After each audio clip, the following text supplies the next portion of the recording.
Hey guys, what is going on, and welcome back to another episode of Career Mode. This is episode number 20, and today we are returning with the end of season special after a fantastic debut season at Craven Cottage. In this video, what you'll see is things we couldn't squeeze into the season finale, so you'll see what went on around leagues across the world, who won what cup and European competition, a final look at our academy and squad, and also end of season awards, and of course the goal of the season competition as well. So lots to get through, let's get straight to it. So at the end of every season in Career Mode, what we do is a brief end of season special where, again, we basically we have a laid back chat about how the first season went. We do the end of season awards and, of course, the goal of the season, which is always so fun as well. And we start off with the academy update and also a youth scouting update as well. We're going to put a few more players into our academy today. Oh wow, Marvin Janssen could be very good. He's getting put in our academy, and we'll now go ahead and check Cameroon and England. No one making a cut from England so far, although Oliver Moore could be quite good. His overall's poor though, but only 15 years old. We'll put him in the academy actually, but for now everyone else can just get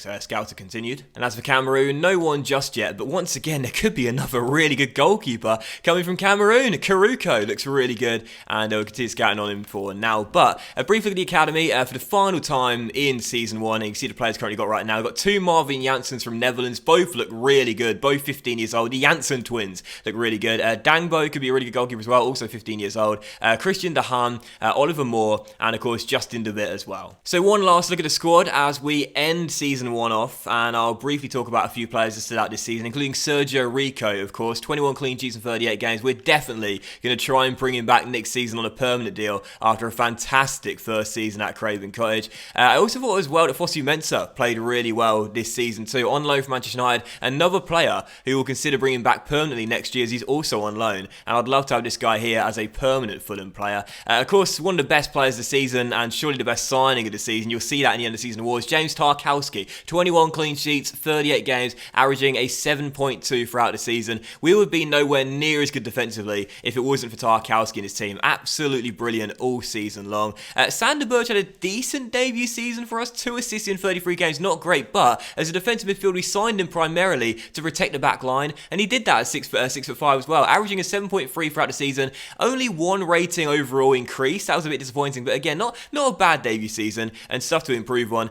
Jay Baker, one of our hottest young prospects, grew 4 ratings in the first season. A 16-year-old scored 1 goal and got 1 assist as well, both towards the end of the season, and was very impressive in the limited minutes this year. Also thought of Kearney as well, of course, brilliant captain, 12 assists and 4 goals for the skipper in 36 games. He had a great partnership all year long with Mitrovic, and no plans to take the armband off him next season. And of course the other players as well, David Neres, first season at Craven Cottage, 6 goals, 5 assists, 36 games played for the 21, now 22-year-old. He grew 3 ratings and was really good all season long. And of course, the main man up top, Alexander Mitrovic. What a season he had. 15 goals in 37 games, 4 assists as well. Brilliant striker. The only striker we had reaching double digits this season. Calvin off the bench did alright, but Mitrovic, absolutely brilliant. Carried the team for so much this season. And for Ryan Sessegnon, slightly disappointed about him, but next season we might push him back to left back, as he's quite comfortable playing in our back 4 and sign someone else for the left wing role. He's only 19 as well. Lots of room to develop. So we're now going to take a look at the domestic cups in England, where as you can see, the Carabao Cup was won in the end by Leicester City, who beat West Ham on penalties 4-3 at Wembley. And as for the FA Cup, that was won by Manchester City, but the interesting finalist in this competition was Leeds United, the first championship team in several years, reaching the FA Cup final. Did really well to get to the final, but Pep Guardiola's side came through and won it by a 1-0 in the end. However, it's still a magical season for the boys from Ellen Road, because they are getting promoted to the Premier League after they finished in 2nd place in the first season of the Championship this year. Derby County were the champions of the Championship, and of course we'll find out in the new season who won the playoffs. I've always said this, I don't know why you can't find out who wins the playoffs before the season starts, the next season. It's really frustrating, but Aston Villa, Stoke, West Brom and Sheffield Wednesday, one of those 4 teams will join both Derby and Leeds in the Premier League next year, so looking forward to that. As for Ligue 1, that was won by Paris Saint-Germain, no surprises there, finishing 10 points clear of Monaco in 2nd. Bundesliga won by Bayern Munich, they finished top of the table, 5 points clear of Borussia Dortmund. No surprises for the winner in the Serie A, Cristiano Ronaldo's first ever Serie A winners medal, helping Juventus win the crown by 15 points. Ajax just tipped Feyenoord to win the Eredivisie in the Netherlands by 1 point. And Porto were crowned champions in Portugal, finishing 7 points clear of Sporting and 9 points clear of Benfica, who dropped to 3rd place. Celtic crowned champions of the Scottish Premier League, 10 points clear of their old firm rivals Rangers in second. No Ronaldo, no problem for Real Madrid. They were crowned champions of La Liga, 4 points clear of their Madrid rivals Atletico, and 5 points clear of Barcelona in third. And let's do one more. Let's do the Turkish Super League, where Fenerbahce were crowned champions, 8 points clear of Galatasaray in second. And as for the European competitions, it was a season to remember for the Italians. Juventus won the Champions League by beating Pep Guardiola's Manchester City by 2-1. Cristiano Ronaldo now has won this trophy with 3 different teams, Manchester United, Real Madrid, and now Juventus as well. And Inter Milan were crowned winners of the Europa League after they beat Torino in an all-Italian final to win that one by 2-1. So what a season for Italian football. And the last thing to show you before we move on to the end of season awards is our career summary after our first season with Fulham, where, because the season has officially ended, it says that our league objective and domestic cup is not available. But of course we know we exceeded our league objective, finishing in the top 4. And of course the FA Cup, this is really interesting, but it says our progress was the 5th round replay. That's not true. We were knocked out in the 5th round without a replay. Huddersfield beat us by 4-1 away from home, so I don't know why it says replay there. But also our record transfer fee was David Neres, £23.5 million. Kevin McDonald was our record sale at £6 million. I didn't win a single Manager of the Month award. That's quite disappointing, but still an amazing season, finishing in 3rd place. 49 games played overall, 28 wins, 11 draws, 10 losses, and scoring 56 goals and conceding 33. So we're now going to move on to the end of season awards, and there are 5 awards to give out in our debut season with Fulham. We've got the Young Player of the Season award, the Signing of the Season award, the Game of the Season award, the Fans Player of the Season award as chosen by you, and of course the Player of the Season as well. So let's start off with the Young Player of the Season for the first of the 5 awards to give out, where this was a tough one to choose as we had so many great young talents in the Fulham team in our first season, but I opted for David Neres, our right winger this season, playing his first season in the Premier League. He got 6 goals and 5 assists, an average of 7.5 average rating, and a couple of really nice goals and important goals as well, including the game winner against Wolves right at the end of the season, which gave us a chance to finish in the top 4 at the end of the season. Neres, I thought, inconsistent at times, but throughout the season showed flashes of brilliance, and he's one to watch for the future. We already knew that. He had a great debut year. Signing of the season, however, was quite an easy one for me to give. What a bargain this man proved to be. James Tarkowski signed from Burnley for £18.75 million, and he was an absolute rock at the back with Fulham this season, getting us over 20 clean sheets in his debut season at Craven Cottage. You guys told me to bring him in. We did just that, and what a signing he proved to be. Tarkowski, an absolute brick wall as part of our back 4.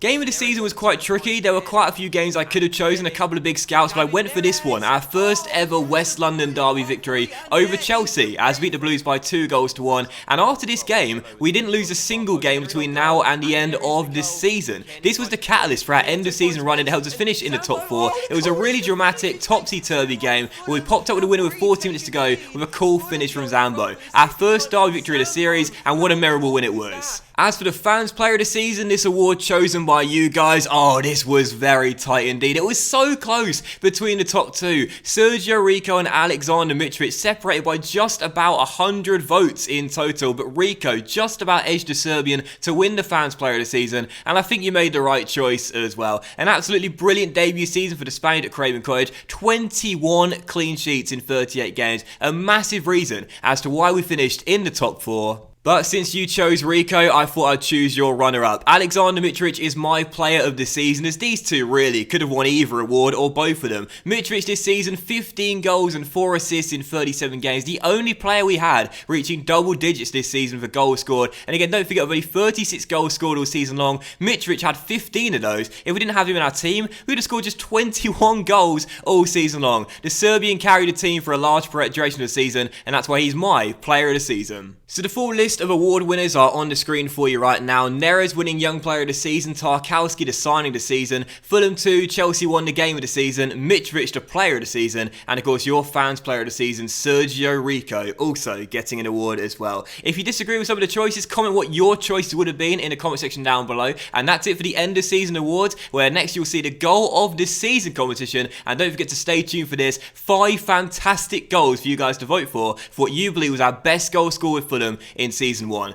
Thanks for watching the season special, guys. Enjoy the goal of the season competition, and it starts right now.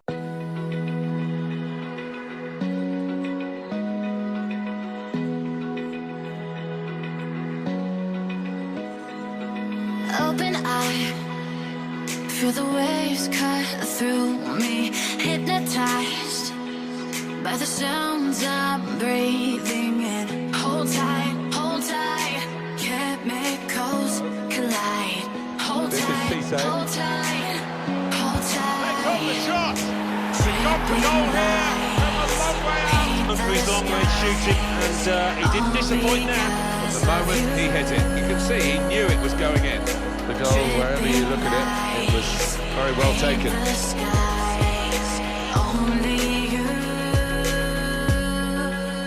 can make me Threading it through. Plenty of width for the team to attack into. Real opening now. He has scored. Well, he's turned them out of relief. Followed his instincts. He followed the play in. And then he followed, watching the ball into the net. Yeah, lesson for any school.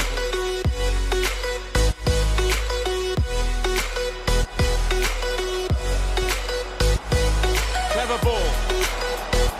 Still got a bit to do, but this is promising. Wonderful chance! He scored! Fantastic start! Really quick blocks here, but he won't ever get an easier one. No, I don't think so. And he was there, right place, right time. Here's the goal again. Hold tight, chemicals collide. Hold tight, hold tight, hold Sambo tight. Anguissa. Dripping lights paint the skies. Working hard, just to see just on here. Well, they've broken through here. A really good goal. Leading from the front. A strike from the skipper. Yeah, he's popped up at a very good moment there. A good look here, again, by the replay of the goal.